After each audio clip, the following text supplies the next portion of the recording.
I will officially call this meeting of the Seneca County Board of Commissioners to order for August 25th. Please join us for the pledge. I pledge allegiance to the flag of the United States of America and to the republic for which it stands, one nation, under God, indivisible, with liberty and justice for all. Commissioner Solar will lead us with the prayer. Dear Lord, thank you for this day. Please give us the strength and the wisdom to do your will and that of the residents of Seneca County. In your Lord, in your name, amen. Roll call, please. Commissioner Stacy? Here. Commissioner Zoller? Here. Commissioner Christian? Here. Okay, we'll have the signing of the journal, and I'll accept a motion to approve the DVD recording of our previous board session, which was from Tuesday, August 18th, and the written index. So moved. Seconded. Moved and second. All those in favor say aye. Aye. Aye. Approved. Thank you.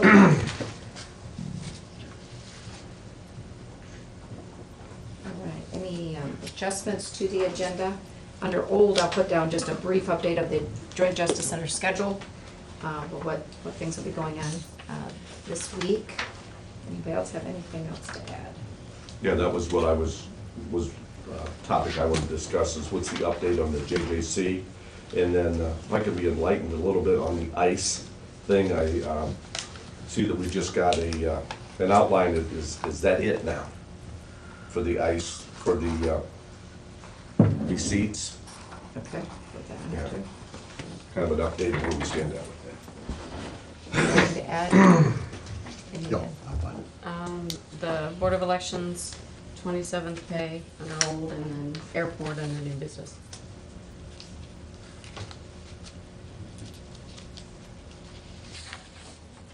New business airport. Mm-hmm.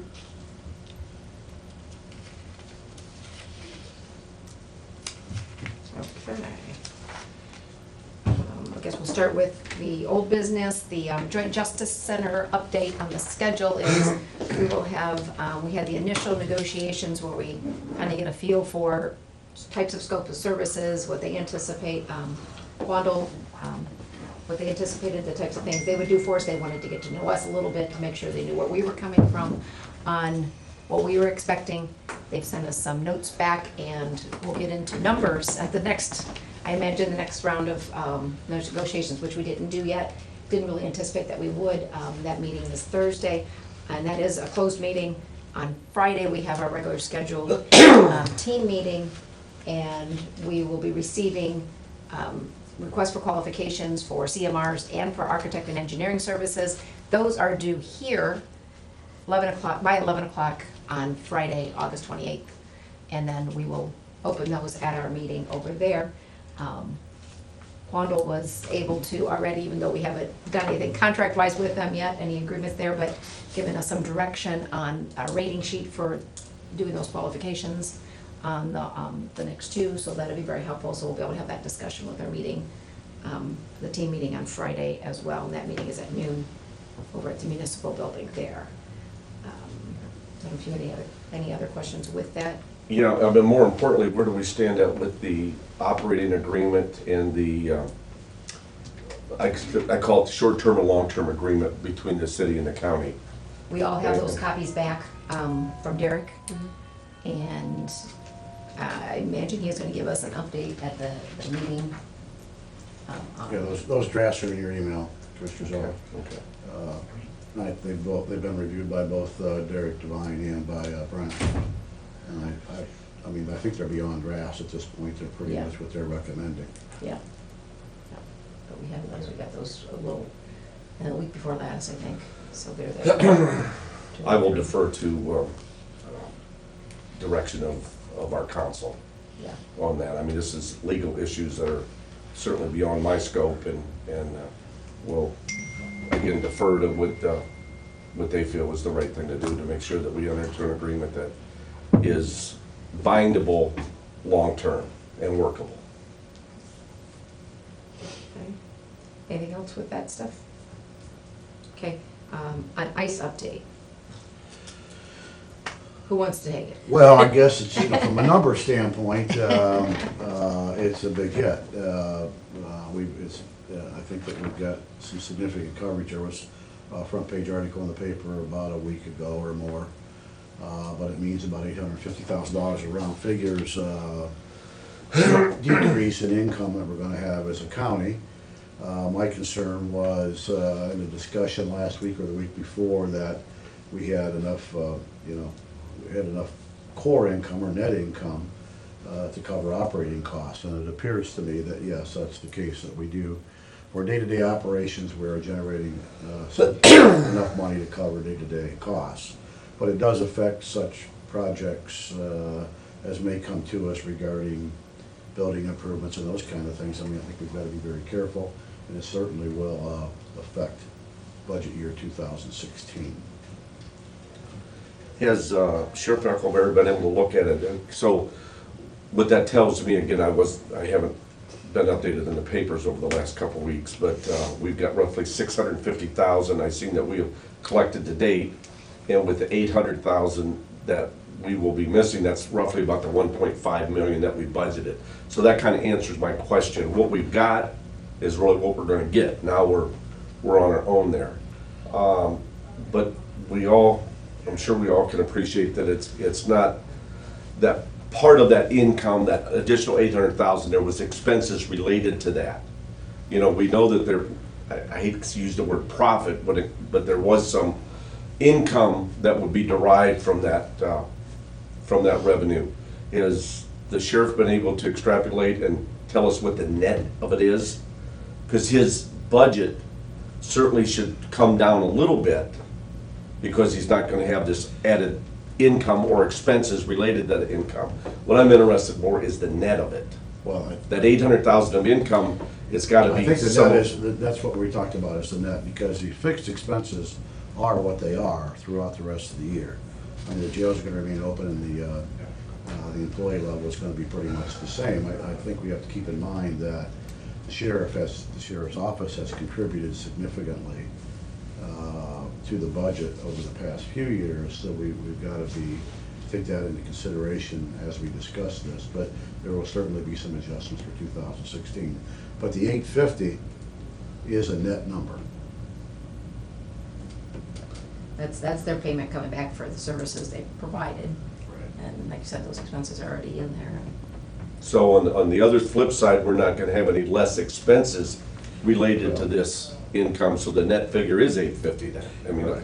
if the staffing stays the same, if the food budget stays the same, if everything stays the same, now, I understand in conversations with the sheriff, is the population is, even though we don't have ICE prisoners coming in, the population is still up because of the explosion of drugs within our community. So I can see that, I can certainly appreciate how that may be a net figure, that we've just reduced the income, but the expenses still stay there because we filled it up with our own people now versus immigrants. Yeah.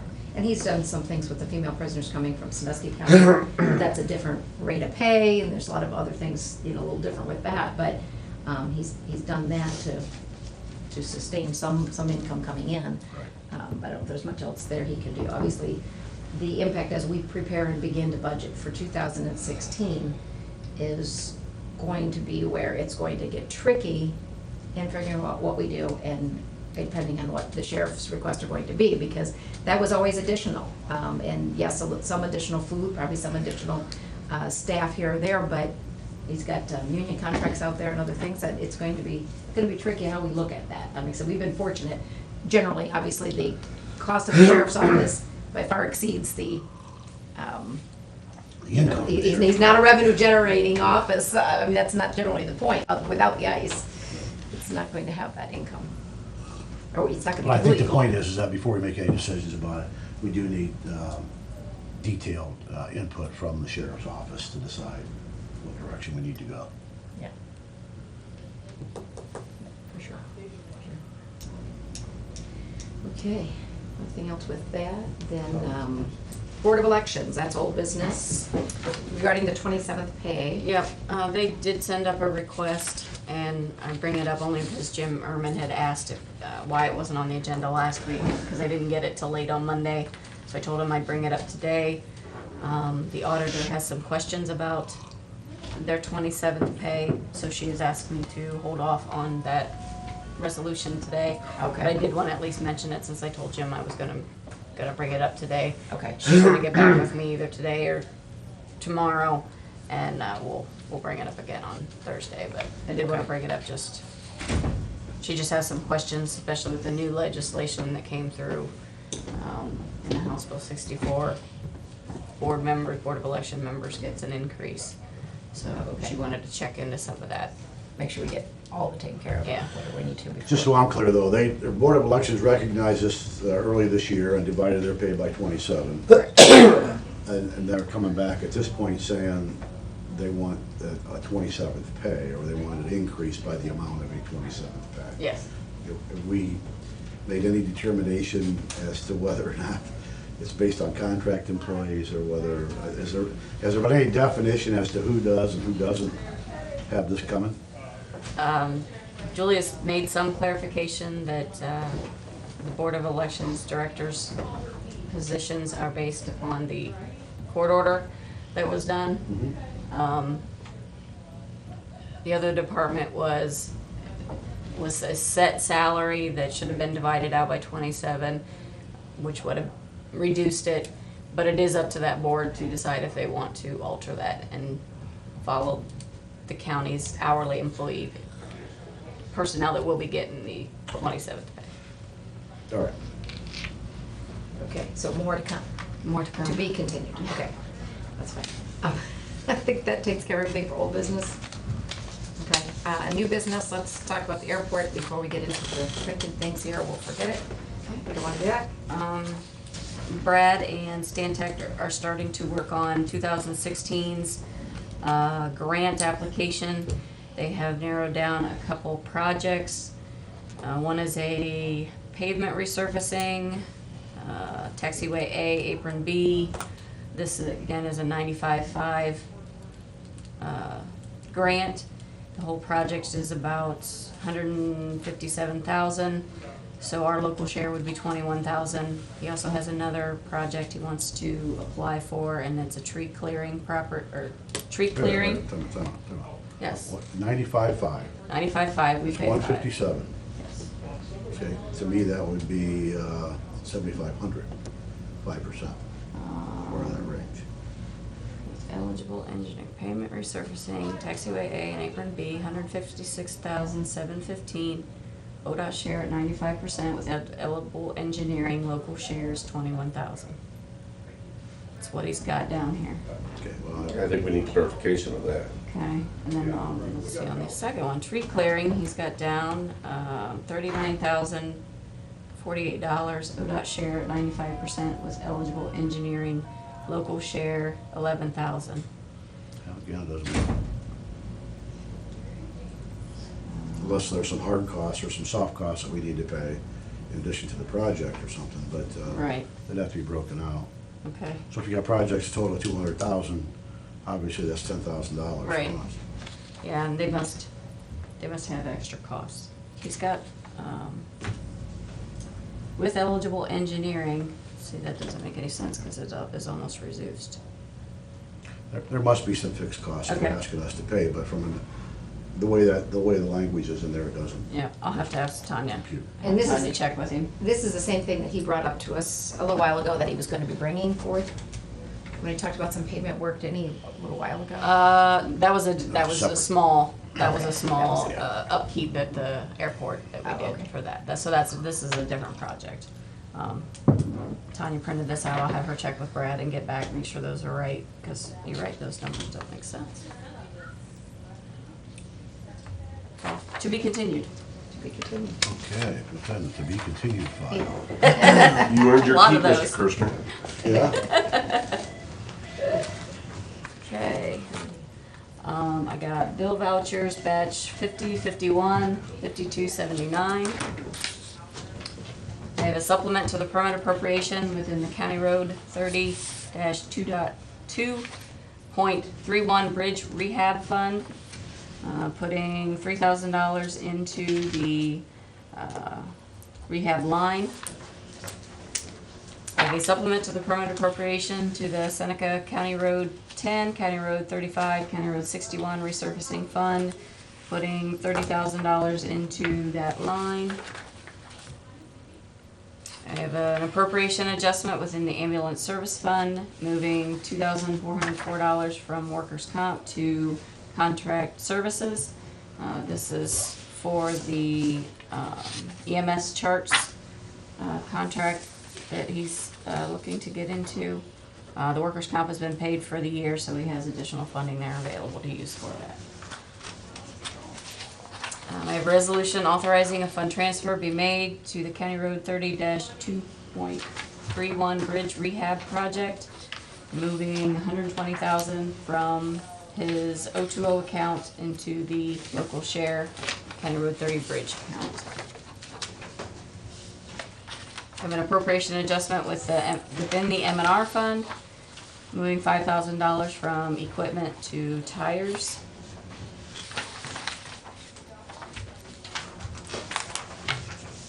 I have a resolution accepting the amounts and rates as determined by the Budget Commission and authorizing the necessary tax levies and certifying them to the county auditor.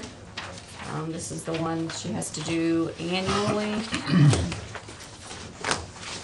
Breaking down the different levies that we have currently. General fund, mental health, health district, commission on aging, mental health and recovery board. Something to do with what's gonna be coming up here on the ballot? No, this is just current. I have a resolution authorizing an amendment to the lease agreement between the Seneca County Board of Commissioners and Seneca County Health District.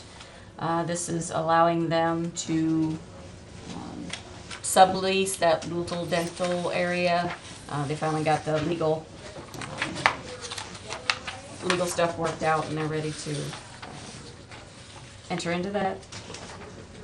I have a resolution authorizing an agreement with Area 7 Workforce Investment Board for the fiscal year, or plan year 15 sub-grant agreement on behalf of Seneca County Department of Job and Family Services. And she has another one, this one's for the library. I have a resolution accepting the amounts and rates as determined by the Budget Commission and authorizing the necessary tax levies, certifying them to the county auditor. This is a separate one for the libraries. And I think that's all I have.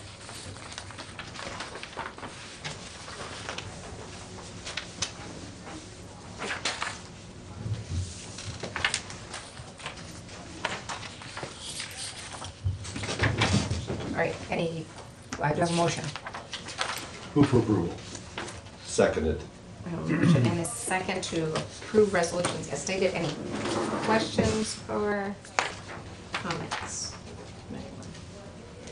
Okay, seeing none, call the roll.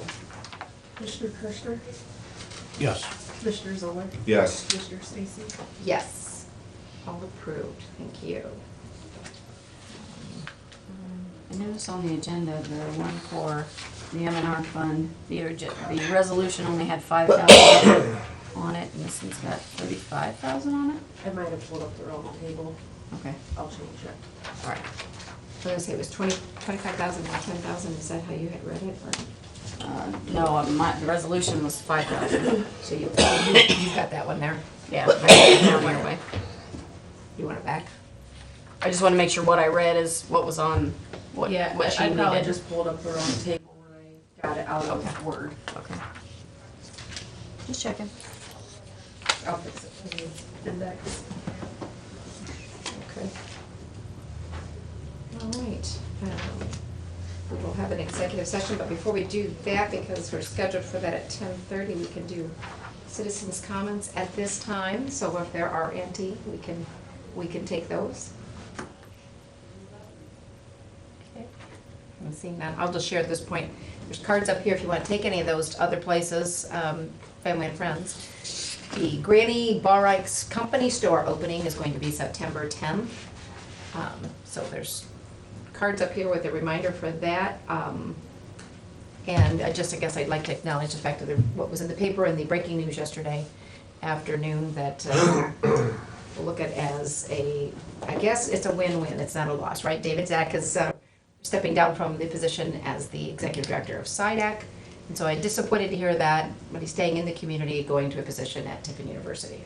So I guess it's not a loss, we're still gonna keep David in the community, but I guess a loss, he's done such great things with his short time here in that SIDAC position that it's gonna be hard to replace him, but I'm sure the board will regroup and do that. Any other remarks? Anything? Is it well, I guess we can start the executive session if we have anybody else coming anyway. We need this for purpose of discussing a contract and personnel Right, and I had, issues. John Croc's gonna be here and Rhonda, Oh, assistant okay. prosecutor, so we may Okay. have to wait till. I don't know, I heard somebody else out there, I don't know, maybe that was Rhonda. Oh, I don't know. Let's see before we go there. Kept her short today, Freddie, good job.